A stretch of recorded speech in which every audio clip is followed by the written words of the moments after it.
Recording. Let's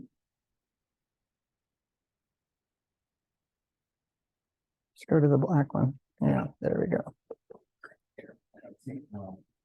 Yeah.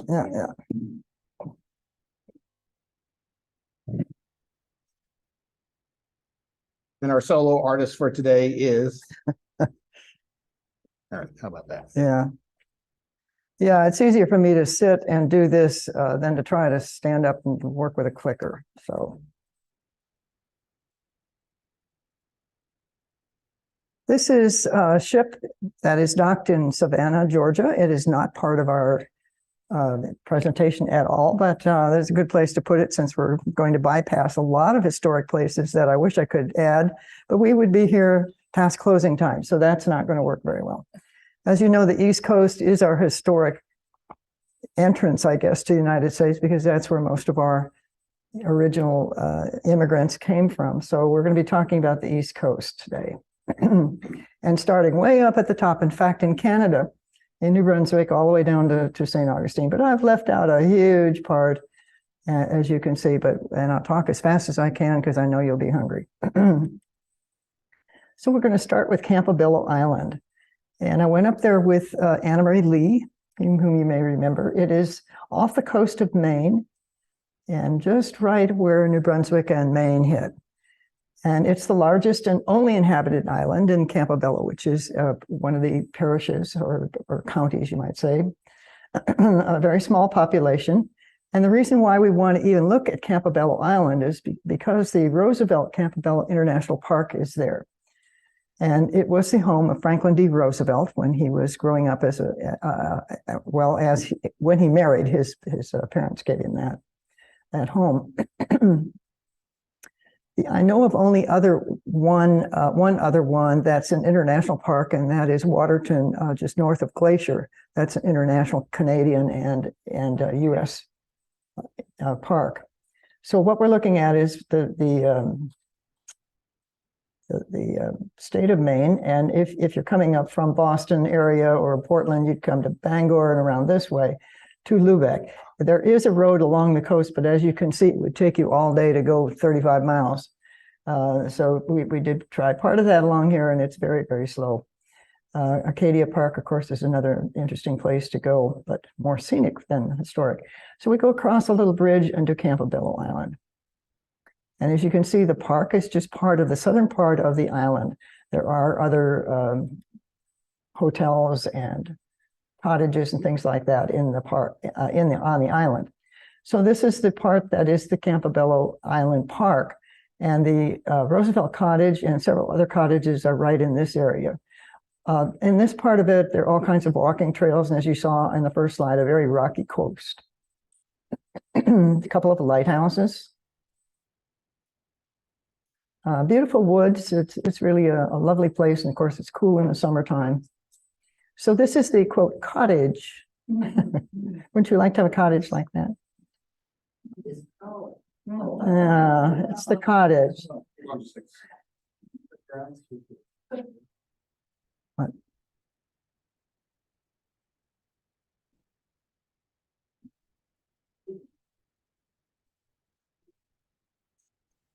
If I share your screen. It would.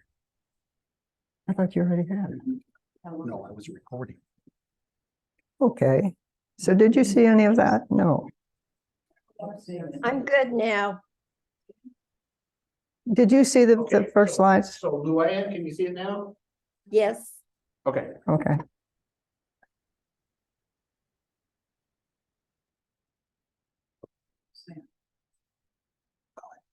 Well, I'm not getting any of the back arrows.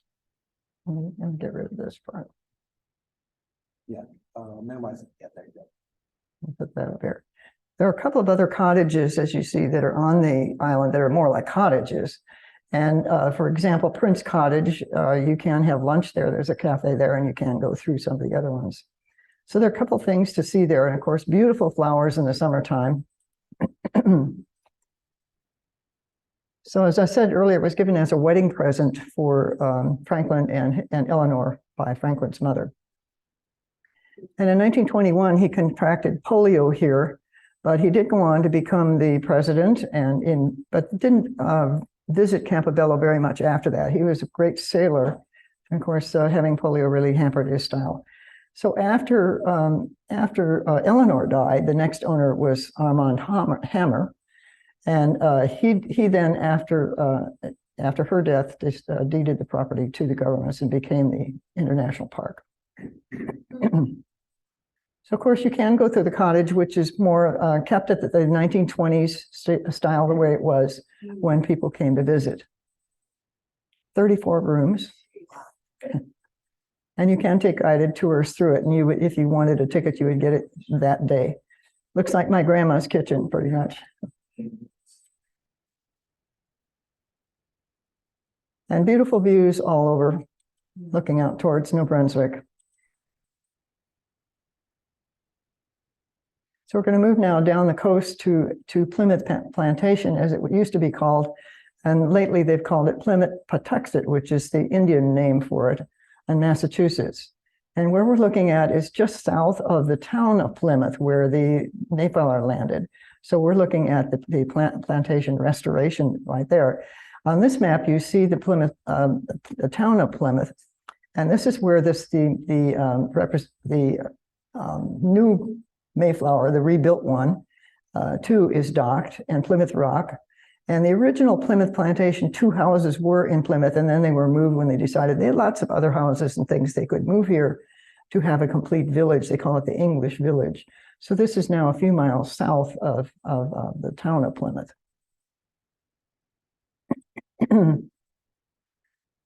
So the Plymouth Patuxet, as it's called, is a living history museum, which means that the interpreters there speak as if they live there and it's the 17th century. So they will answer, well, every day I milk the cow or whatever. So they're acting like they were the residents at that time.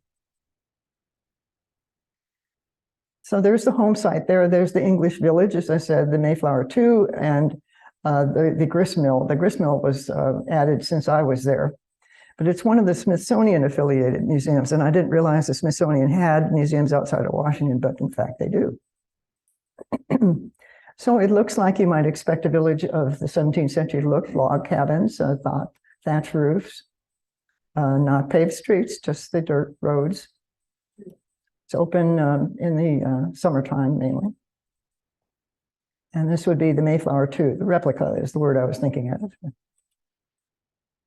And these were added then a little at a time. As I say, I haven't been there since this one was added.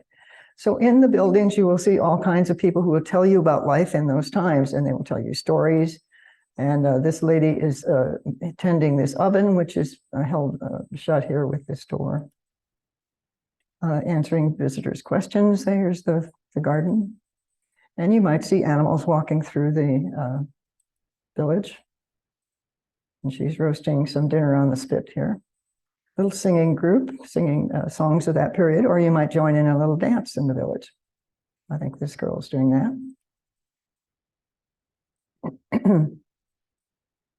And here's our friend Anne Marie, you know, that she just passed away in June. And the Indians do have a little village there with the Wampanoag, I think is how you pronounce it, with the type of houses that they lived in that part of the world. So we're going to move now to Connecticut, to Mystic Seaport. And this is on the very southeast corner of Connecticut. And if the word mystic seems familiar to you, you may remember the movie Mystic Pizza, which was Julie Roberts. I was going to say Julie Andrews. I said, that's not right. Julie Roberts' first movie. And she worked at the Mystic Pizza, which is a real place. So the seaport itself is just north of the little town of Mystic. And it is an outdoor village like the Plymouth Plantation is. And its claim to fame is this vessel right here, which is the Charles Morgan. And it was one of the first vessels there. It is the oldest and the only surviving wooden whaling ship. Unfortunately, it was all in scaffolding and being renovated when I was there. So I don't have a picture of it that I took, but I can show you what it does look like. There are, of course, lots of ships. Here you see the different things that are in the village. a complete village from the 18th century. And it's a marine historical museum. Lots of different kinds of ships. And this is the Morgan, the last wood whaling ship. We got somebody new. It was launched in 1841 from New Bedford, which is just down the coast. And if you're a big whaling ship fan or whaling industry, the New Bedford's also got a great whaling museum. So it sailed from New Bedford with a crew of 35 and sailed for 80 years, which I think was really remarkable because there's so many things that can happen in all those voyages with storms and different problems that can happen on the seas. So it was built to last, and it did. It had a long, long life.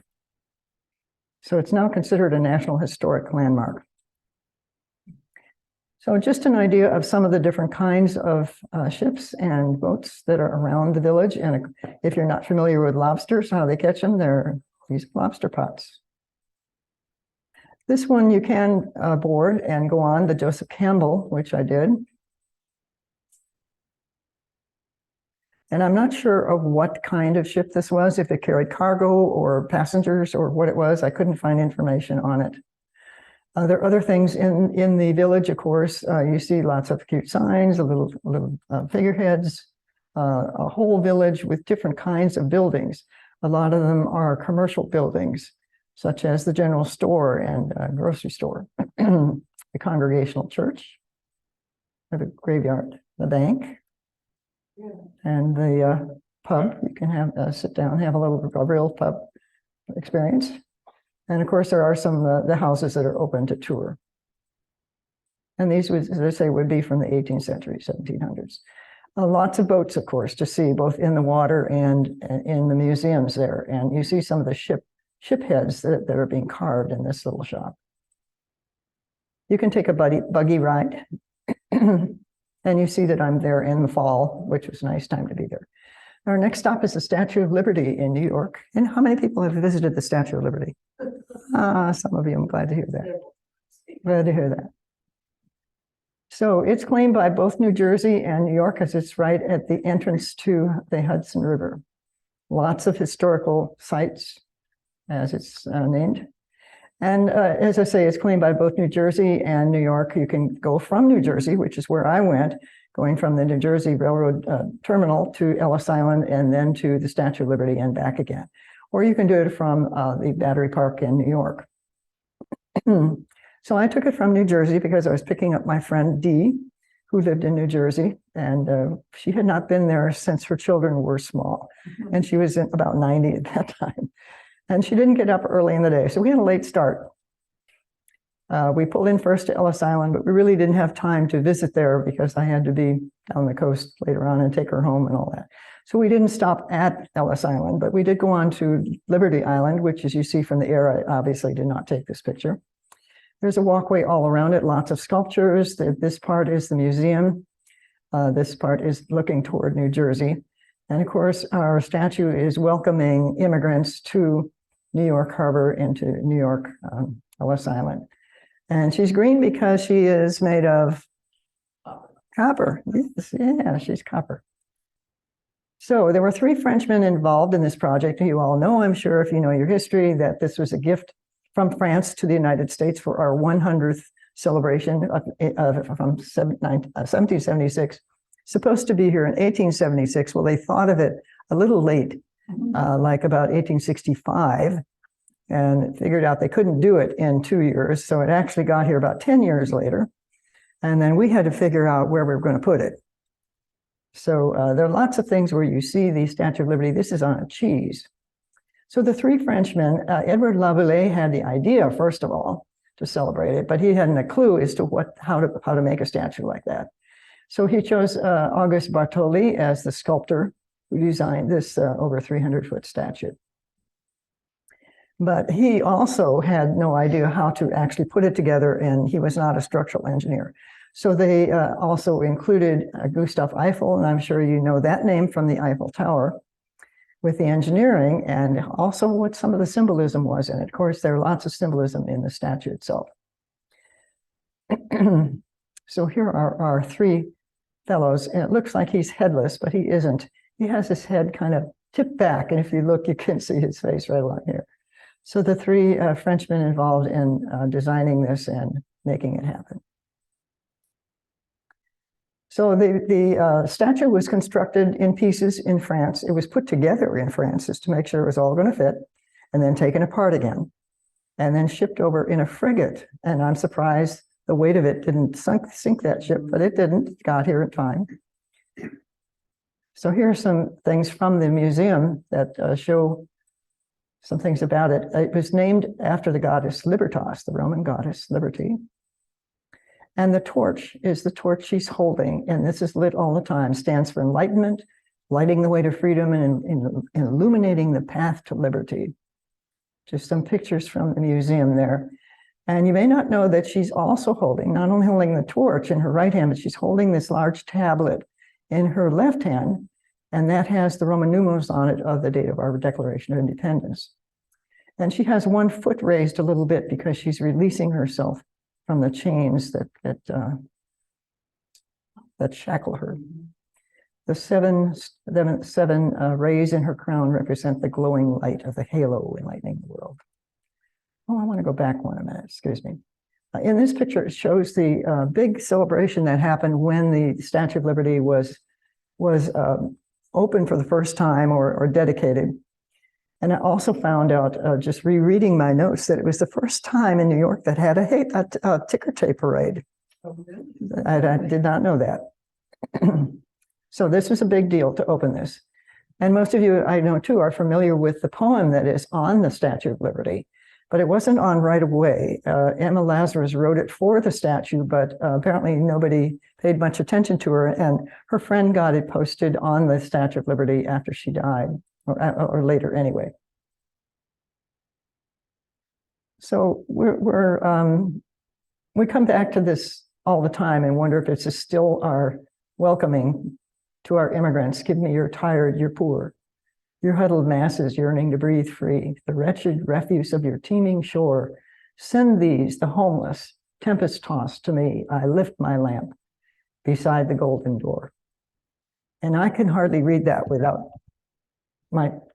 choking up about it. It is our welcoming to so many immigrants, and most of us are from immigrant families, of course, unless we were brought here as slaves or we're indigenous people here. So most of us came the route either through the West Coast or East Coast.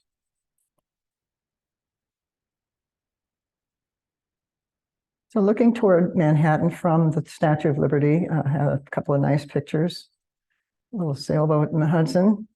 Moving on now to Valley Forge, Pennsylvania, which is not too far away. And of course, that was where Washington spent the winter of 1777-78 in his winter encampment during the Revolutionary War. And I want to look at this picture of this map just a minute. This is the Delaware River coming out from the ocean.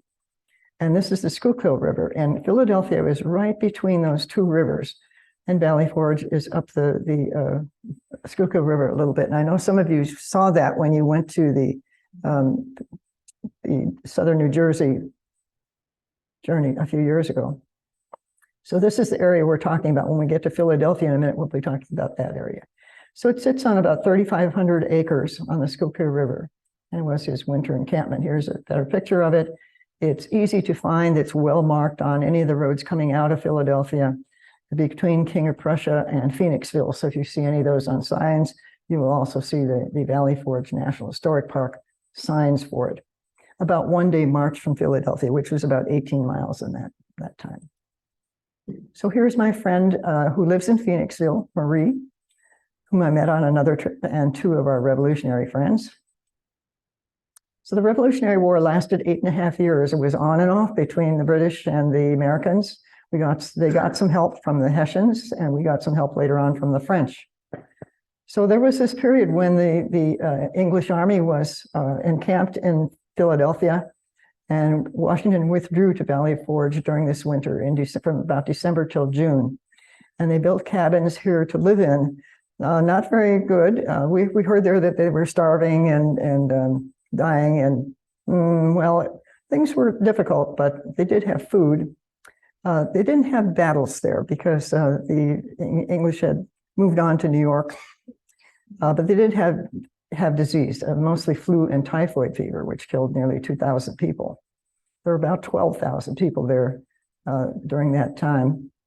And I was surprised too to see in some old pictures of women. And in fact, there were women and children there as well as soldiers. This was George Washington's headquarters in this building during that time. So the Continental Army camped here, and there are various monuments through the village there, or the park there. And these cabins are reconstructions, reproductions of what was there, because they built about 1,500 of the cabins to house them over the winter. But they had taken farms and cut down their trees to burn wood and to build these. So at the end of the encampment there, they took down all the cabins and gave that land back to the farmers. And this is kind of what it would look like inside of a cabin. Kind of snug. It was better than outside, of course. So there were about 400 women and children there too. And in June, we got that alliance with French, and we thought, okay, now we can move on to New York and see if we can beat them there, which we did, actually. Valley Forge had another really good reason for being there. We called it the birthplace of the American Army. It wasn't just a place to stay over the winter, but they remember that Washington had got these troops as state militias. They were just ragtag people. Now, they never had any training. So they did a lot of basic training and got a professional officer corps. They split up into different branches of the Army, such as the Corps of Engineers. So all of these things started at Valley Forge that winter. It really made them into a better Army when they did get out of that 6 months hiatus there. And around the park, you'll see, as I say, different monuments and so forth. This, of course, big one, the Memorial Arch. I know you can't read the top of it, but it says, "Naked and starving as they are, we cannot enough admire the incomparable patience and fidelity of the soldiery." Well, naked is and starving is maybe pushing it a little bit. They weren't quite that bad shape, but they did come out of that with a renewed vigor and confidence. So they did move on to New York, and you know the outcome of that war. So moving on to Philadelphia, Pennsylvania, this is looking toward the downtown area from Logan Square. Philadelphia is on the Delaware River, as we saw earlier in that little map with the Schuylkill River running next to it. And it is really the birthplace of our country, called the City of Brotherly Love by William Penn, who was a Quaker. There were Dutch and Swedish there already for about 50 years in the Philadelphia area. But they didn't make it into a town exactly. They had a lot of bickering. And so when the King of England gave William Penn the land around it and told him, "This is yours, you can have it," well, that kind of settled that. It is a city where our country was founded. The Declaration of Independence was written there, the Continental Congress, the Constitution. It was the first capital of Pennsylvania and of the new country. So it was our first capital for about 10 years, first 10 years. So this is the Delaware River on this side, the Schuylkill River over here. And there weren't any phones in that time. So the historical district is easy to see. It's right along the riverfront. And all these things that you see are things that you can see in Philadelphia. It has great museums, 3 especially out here, that are wonderful, that I'm going to see a little bit farther. Market Square, different things to go through, Civil War Museum, a lot of museums. So the buildings are from the 1700s, cobblestone streets in a lot of them. You can almost feature Ben Franklin and Thomas Jefferson walking down these streets, which of course they could have. This is the oldest occupied alley street in Philadelphia, in the country, this part of the country anyway, Elfitz Alley. And I think there's one of the houses you can go into, and the rest of them are privately owned and people live in them. So Independence Hall was where everything happened, the home of the Declaration of Independence, which was July 4th, 1776. And I love this, the pronouncement was adopted unanimously by the Second Continental Congress. Can you imagine a Congress doing anything unanimously these days? So even people who were a little iffy about it and had some, it wasn't that they all agreed, they all had some reservations about one thing or another, but they all agreed that they were going to ditch King George. So the Declaration of Independence explains, first of all, why the colonies are leaving King George in England. And then it was the first step in forming the United States of America. It's one of our famously quoted declarations. And the authors mainly were Thomas Jefferson and some input from these other folks. Right next to it is the Museum of the Constitution. And if you look through the window, you see the Liberty Bell right in front of it and the Independence Hall. There's some pictures of our first two presidents and their wives. Museum of the American Revolution is also right around the corner. And it was a new museum when I was there a few years ago. This is my grandson. We gave him some things to find in there so he wouldn't be too bored as a teenager. This is a statue in New York of King George. And of course, one of the first things they did, you see the ladder here, after the Declaration was written, was to tear down that statue of King George. But what really got them was the Boston Massacre. And this was when soldiers in the square in Boston fired point blank at people in the square. So that really got at people's ire and they were ready to support this. One thing I found interesting in this museum about the Revolutionary War was the Liberty trees. Remember, this is the day before any kind of decent communication. So there were trees in the different towns that would have a knothole in them, and that's where you would put your message to other troops coming by and whoever you wanted to communicate with. The Betsy Ross House is also in Philadelphia, and it's where the first official flag was made in 1777, a picture of Betsy Ross with her 13-star flag. Actually, probably Francis Hopkinson designed the flag, not Betsy Ross, though Mrs. Ross did make about 50 flags for different regiments and Navy and Army ships. And she did make the 15-star flag, which after our next two states were added, we needed a 15-star flag. I think she did make that one. So just a little bit, this is why we needed to dump King George. And then it says, we hold these truths to be self-evident that all men are created equal, that they are endowed by their creator with certain inalienable rights, that among these are life, liberty, and the pursuit of happiness. And we've heard this over and over, and though this is not in our Constitution this way, some of this does appear in the 14th Amendment. We're wondering how far that is taken to heart these days. Also right in the area of Constitution Hall is Declaration House, where the Declaration of Independence was written. Ben Franklin, of course, was a prominent figure in society and in industry and a printer and a statesman, all kinds of things in Philadelphia. The City Hall is an interesting place to visit.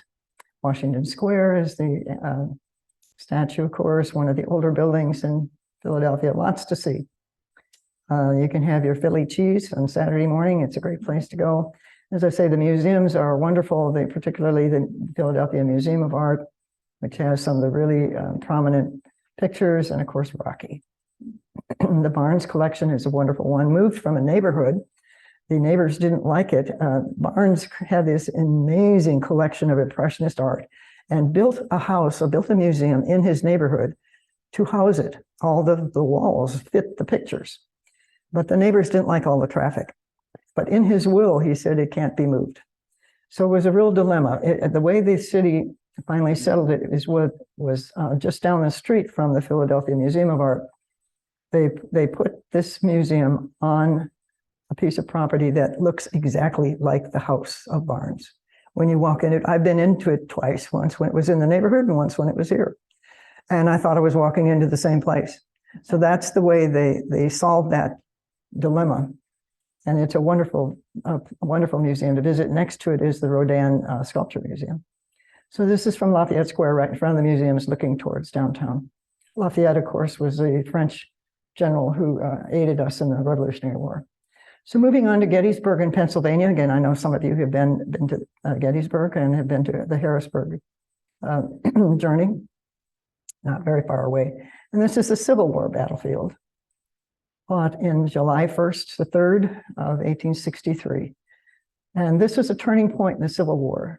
Lee had come up from a big win at Chancellorsville, and he was coming up and he said he was going to go straight on to Harrisburg and invade that. And so it turned out to be the bloodiest war of the Civil War. And of course, after the Civil War, the Gettysburg Address by Lincoln was done at that cemetery. So a little bit about it you can find out in the military park, the museum, the visitor center there. And I'm not even going to try to explain any of the battles, but there were battles over 3 days, the different troop movements. A couple of the generals from the Union, George Meade replaced General Hooker just 3 days before this battle. Some of the important generals, there were quite a few others of them. Some of the Confederate generals, or the Army of Northern Virginia, as it was called, against the Army of the Potomac. So in the museum, it tells what led up to the Civil War, about Lincoln and his election, of course, and his Declaration of Emancipation.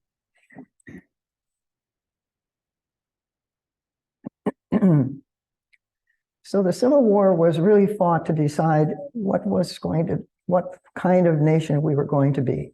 And it resolved two fundamental questions: whether the United States was going to be a confederation of states or an indivisible nation with a sovereign national government. We are fighting that battle again today. And whether this nation, born of a declaration that all men were created with an equal right to liberty, would continue to exist as the largest slaveholding country in the world or not. So the casualties were what was so terrible about this war. About 100,000 soldiers fought at Gettysburg altogether during these 3 days. And almost half of them, about half of them altogether, were casualties, died in this battle.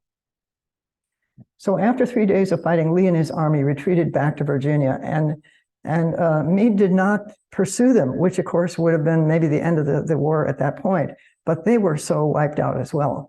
They had to tend to their dead and their wounded, and of course there are lots of soldiers wounded as well. So they left it for another day.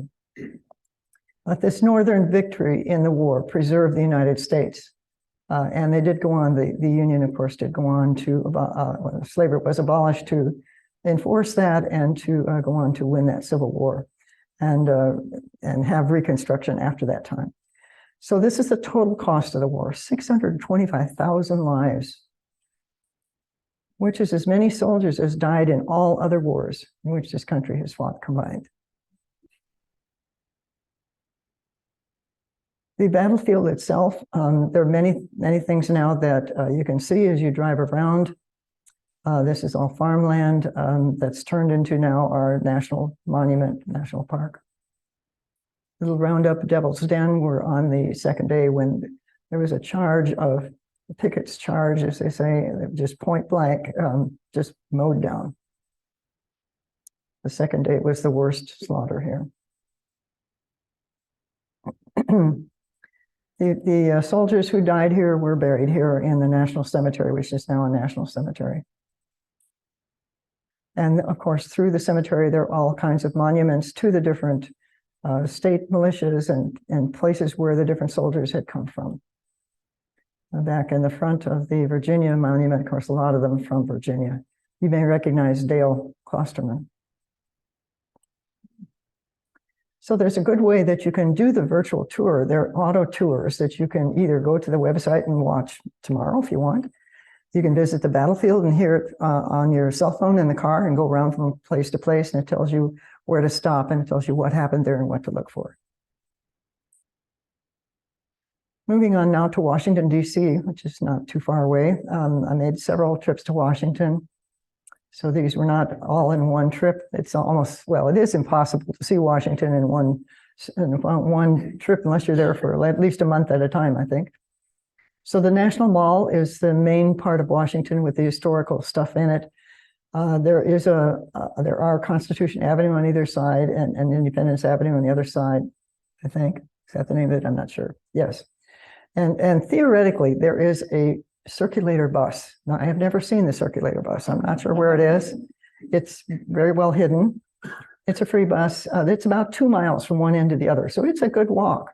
And when you see something taken from the Capitol steps with people filling 2 miles for, say, an inauguration, that's a lot of people. It's a long way. So the McMillan Plan was the one that laid out the Washington Mall and back in 1901. It still looks like that pretty much. This was not ever built on this side. This is where the president's home is, White House. So at one end, actually not one end, it's kind of in the middle is the Washington Monument. And it is the District of Columbia. So James Madison wanted a national capital that would be not in one of the states, and it would provide for its own maintenance and safety. Well, this is in the Constitution. We set up this capital, and the city itself was laid out by George Washington. And it was in this swampy area, about 10 miles square in all, mostly taken from Virginia, a little bit of Maryland. So they kind of took out a square of those. And the city was attacked again by the War of 1812, the English, who wanted it back, of course. Burning of Washington, and the Capitol was under construction during the Civil War, but was continued even so. The District of Columbia has no representatives in Congress. There is a committee that is the government of the District of Columbia, but it does now have 3 electors for the Electoral College. And of course, one of the things we're talking about now is adding states, the District of Columbia, which has more people than a couple of our states. So it's a large area. And adding possibly the District of Columbia as a state and Puerto Rico as a state. So here are a couple of pictures that I've taken on several different trips to Washington. Behind it, the Capitol, some monks visiting. And this, you see in this middle part, the Washington, D.C. Memorial, which is another view of it. And Paula will remember this. We went to see her the Washington, the World War II Memorial, particularly because her father was killed in Normandy the first day. And at the other end of the mall from the Capitol is the Lincoln Memorial, and seeing it at evening. And since I couldn't get a good picture at night, this is one that the Washington Post took nicely for me. The Vietnam War with the names of the veterans there. The White House ellipse, as I say, goes off the mall to one side. The Smithsonian main building is here. And if you think you're going in here to see the Smithsonian Museum, no, that's not where it is. These are really the executive offices of it, called the Castle. The Smithsonian is actually a number of museums, over 20 now, I think, maybe even over 30. Most of them in Washington, but as you saw, not all of them in Washington. One of them, the Hirshhorn Sculpture Museum, the Frieger Art Gallery with some wonderful paintings in it and artwork. Museum of African Art, they didn't have room for, so they built it down. It's got a small footprint, and then it goes down 7 floors. You can see the stairway going down, and it is a really beautiful gem.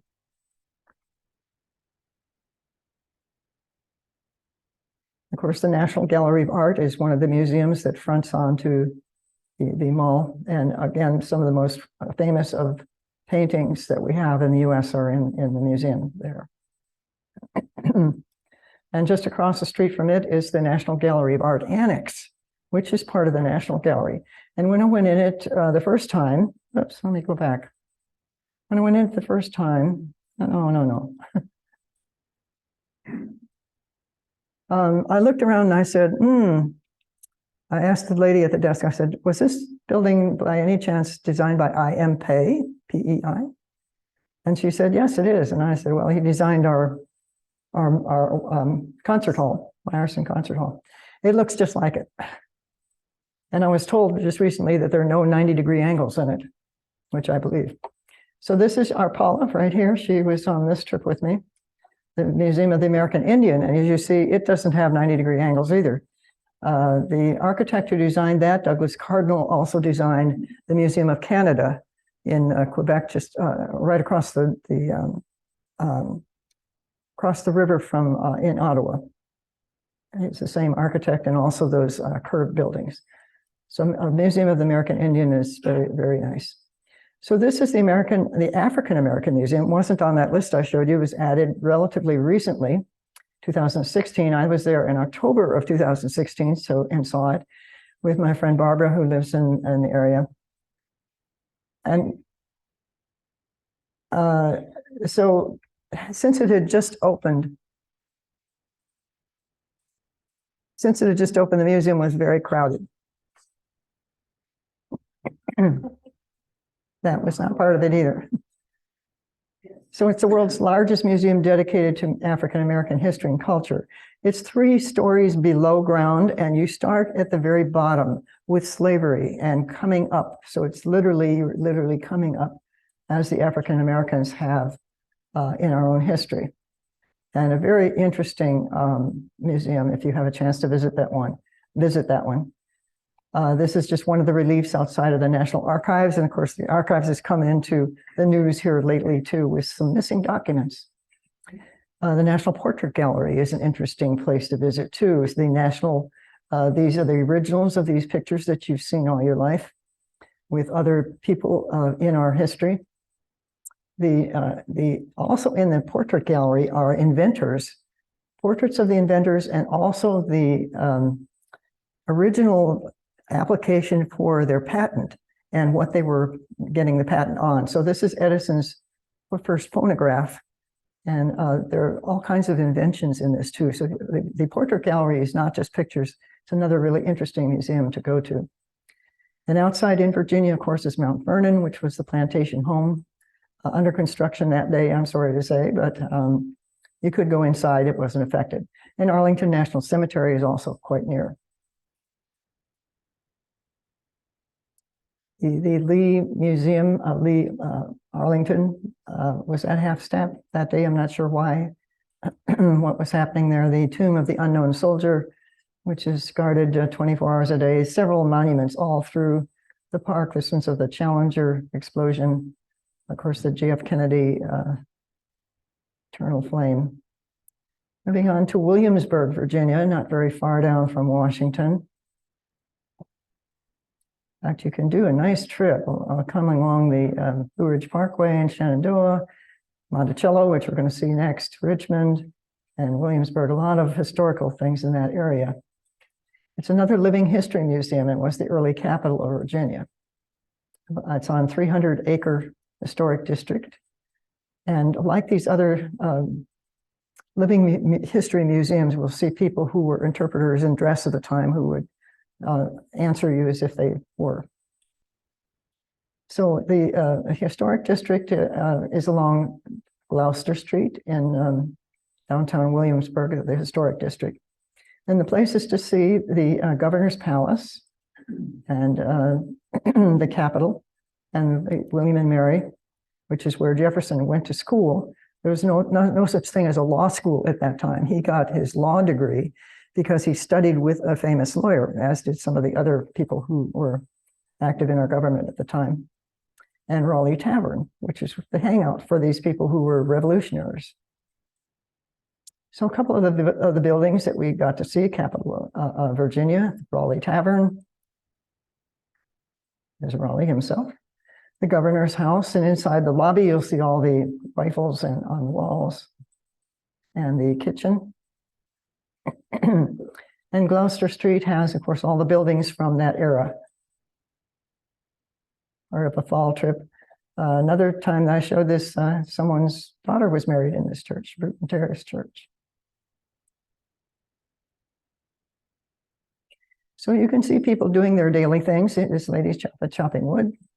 And in some of the shops, what they were doing, some weaving that was going on here. She's knitting something, a jeweler next door. One of the interpreters, Patrick Henry, was telling about why we should become independent from King George. And one who talked about why we should free the slaves, even back then. That decision was not made before when we wrote the Declaration of Independence. It was our our hope that maybe that would happen someday, but Jefferson himself didn't do that. So some other places to see in Williamsburg.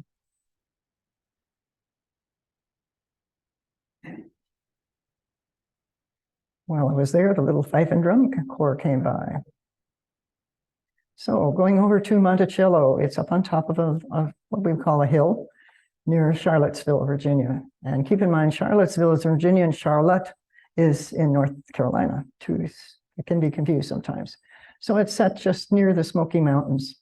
And it's at the top of a small mountain, or what I think he called a mountain. Inherited his land. His father died quite young when he was quite young too, and he began designing his house.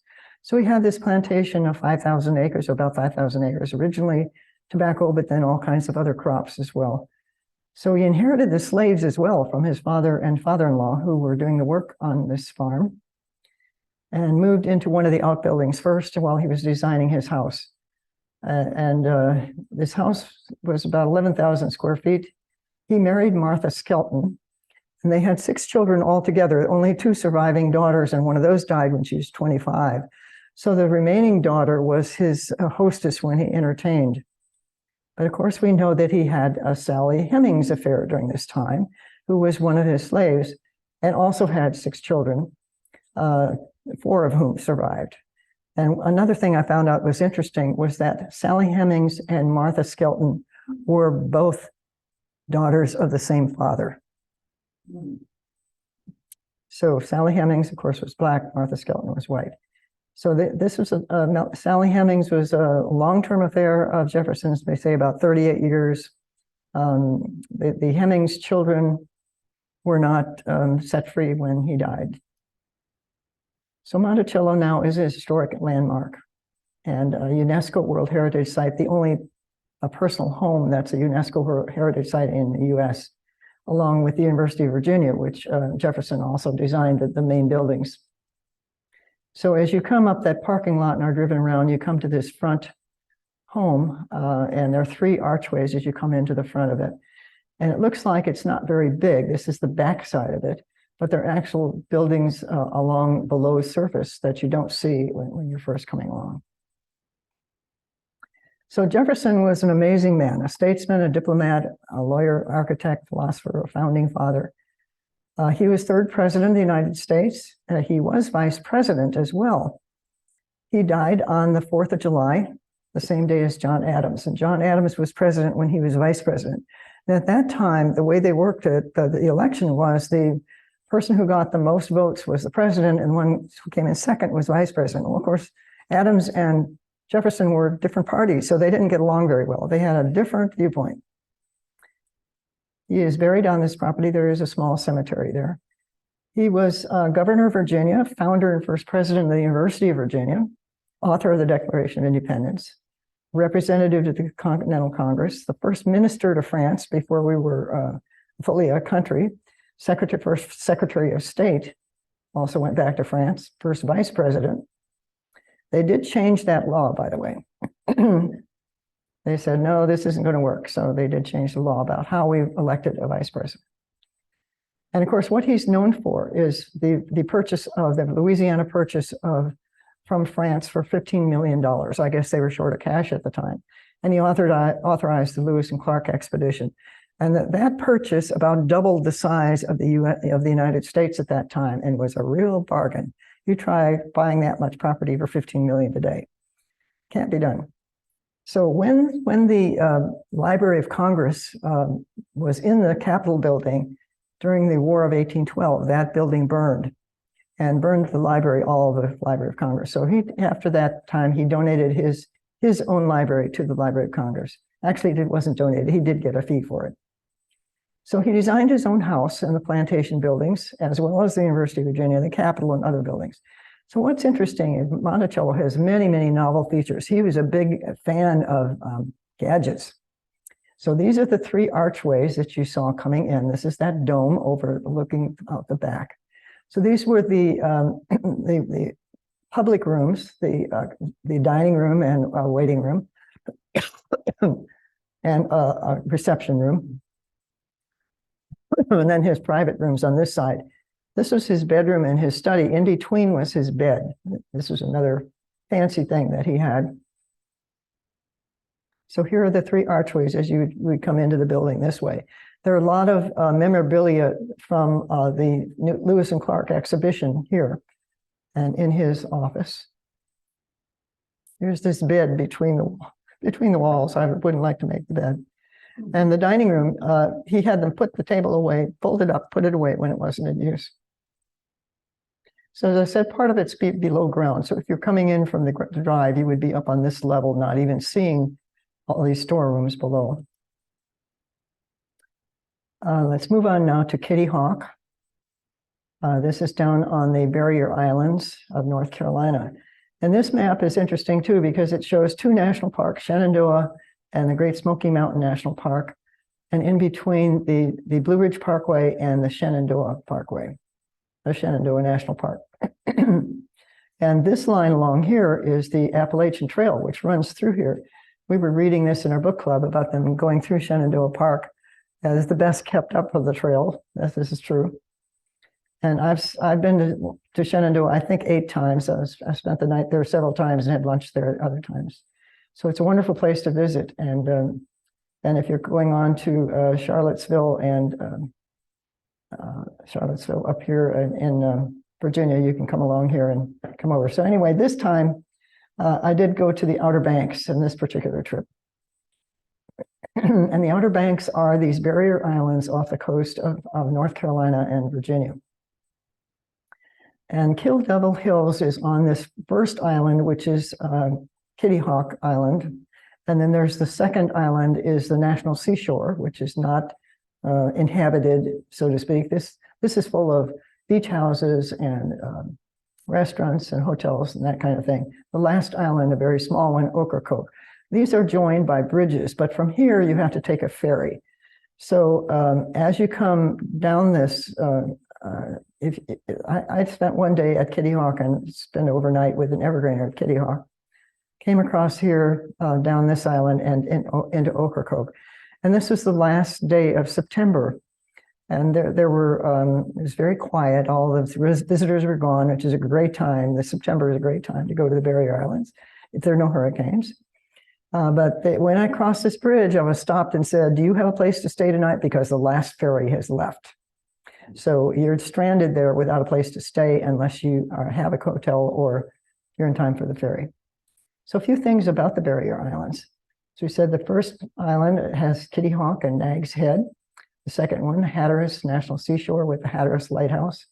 The third one, Ocracoke Island. And it's linked by bridges and ferries.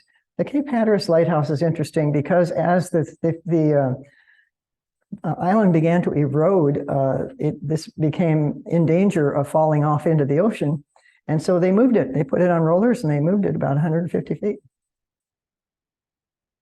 So these are a few views of the Barrier Islands. This is around Kitty Hawk. It's in Kitty Hawk. There are several little bays, people with their boats, lots of greenery.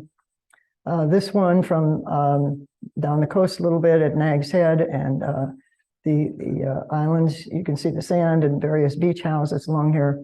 Then as you cross over into the National Seashore, it's very quiet. You see people flying kites and different little air things, balloons, whatever. There may be a grocery store or a gas station here and there, but very quiet, very nice. And Ocracoke is on a little bay, very, very quiet as well. So the thing to see in of historical importance, of course, is the visitor center in Kitty Hawk for the Wright brothers, where they made their first flights. And this is Orville, the shorter one, and Wilbur from Dayton, Ohio. They were bicycle folks, but avid aviation explorers, you might say. So this is built now at the top of the hill. It wasn't there at that time where the first flight was at Kill Devil Hill. So about 90-foot hill that they did their first flight that really took off in December after many years of trying out different things. This was their first successful flight in history of a self-propelled heavier than air aircraft called the Flyer 1. It stayed aloft a full 12 seconds and covered 120 feet. Wow. But they did do better. The rest of the day, they ran it again a couple of times, and they got even up to 59 seconds. But the highest altitude they got was 10 feet. But not to worry, they did better every year after that and got better and better. So by 1905, they could fly at 24 miles in Flyer 3.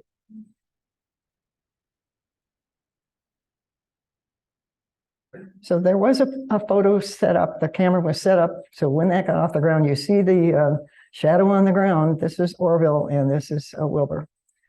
And you see that it's on the quarter of, the state quarters of that same picture. Now it says 1789. That's not when the flight was. That was a little before that. This is when North Carolina became a state, but it's called the first flight state. So here are the Wright brothers in Dayton, and this is their house. They added this, their father was a minister. They added this porch on later. They had a couple other brothers and sisters who weren't at all interested in flight. And the two never married.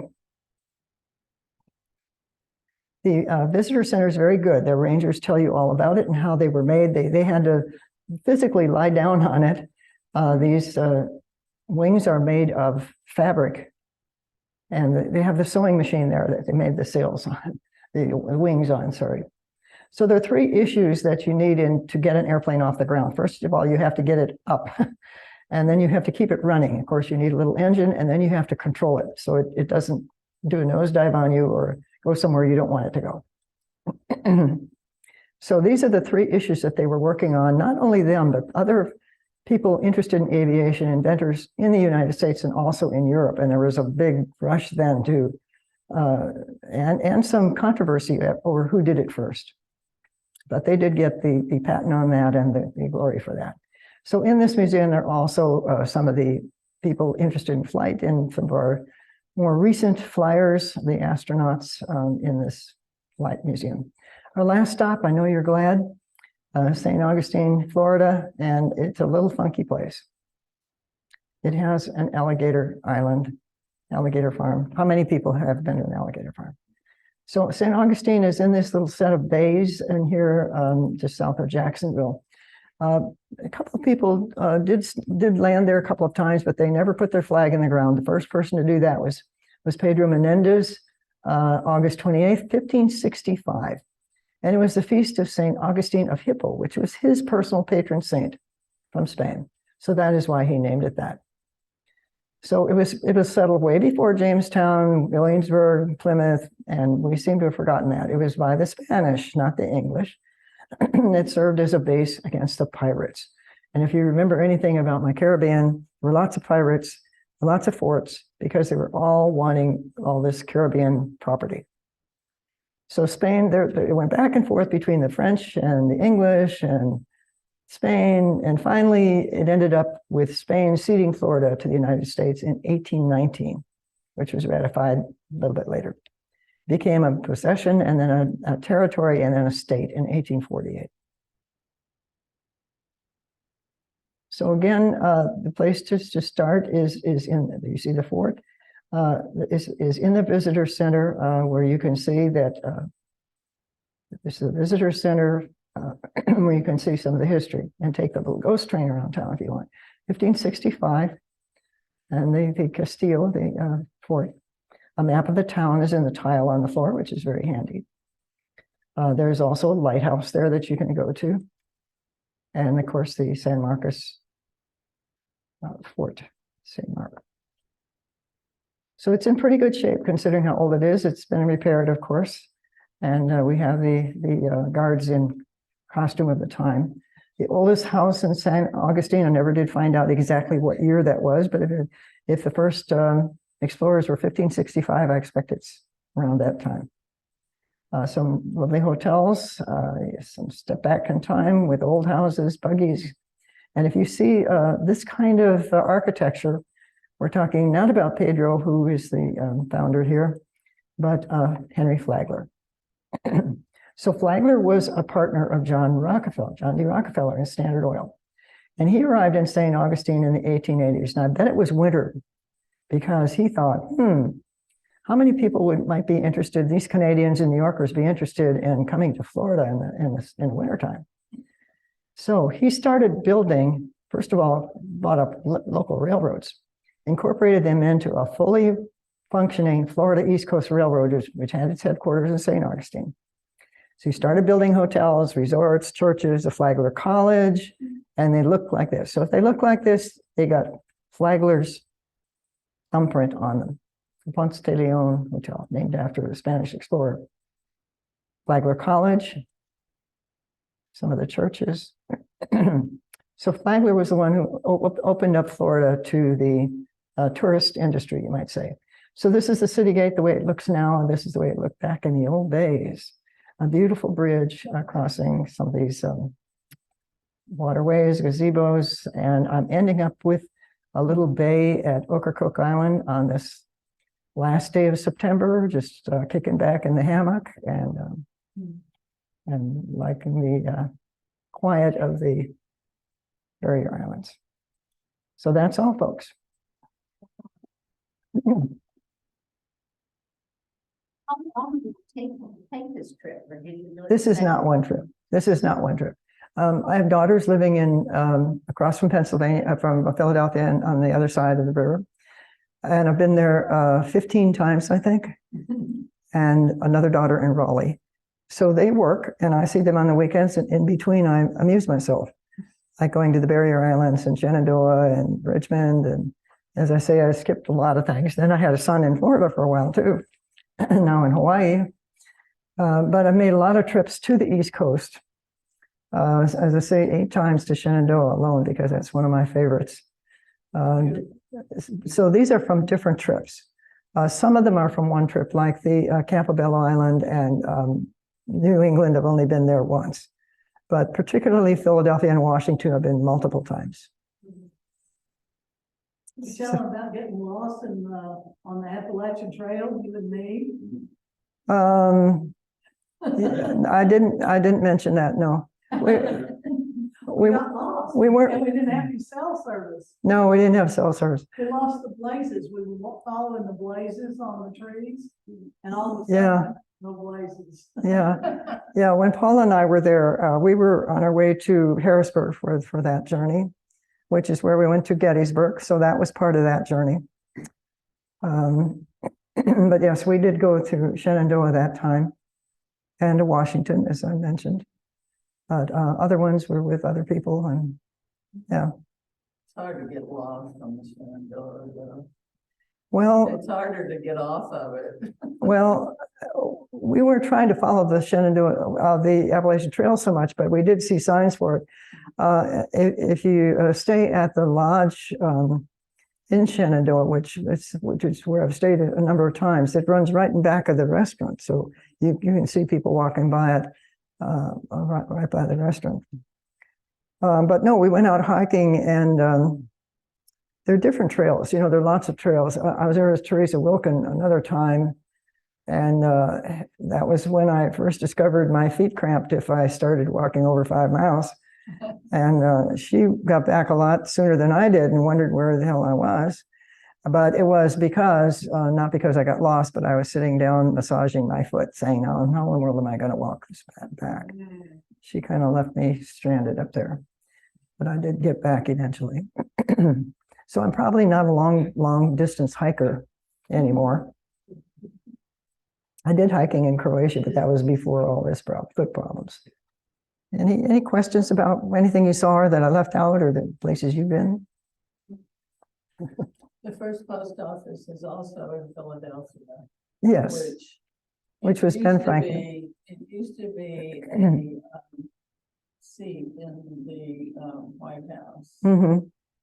Yeah, Ben Franklin was the first postmaster. Mm-hmm. Sandy? Yeah, I just wanted to add a little about the Wright brothers, particularly because we're going. Yeah, because you're going to Dayton. Is that an interesting thing that we saw where they learned to fly. Mm-hmm. They discovered flight, and then they had to learn how to fly, Yeah. which was exactly. You think about it. Well, these are my notes from this presentation, and about half of this is about the Wright brothers. So yes, I didn't tell you everything I knew. As I say, we'd be here too long. It didn't even include a lot of other things, but Trivia information is that Alexander Graham Bell invented the flaps. that go on yes, the yes. of the Mhm. airplane. Yeah, his stuff was up on Nova Scotia when we went up there. Mhm. So there were a lot of other people interested in that and doing experiments with it and having some success. And some people said, oh, no, they weren't first. We did it. But, you know, they did have the proof. They had the first photo, too. Well, don't forget, we're gonna go eat. We are going to go eat. We are going to go I eat. gotta go home. And next month, what are we doing next month? Next month, we have, What do we have next month? Barb. Oh, we do. Barb Taylor. Doing, Yeah, her river trip down the Danube.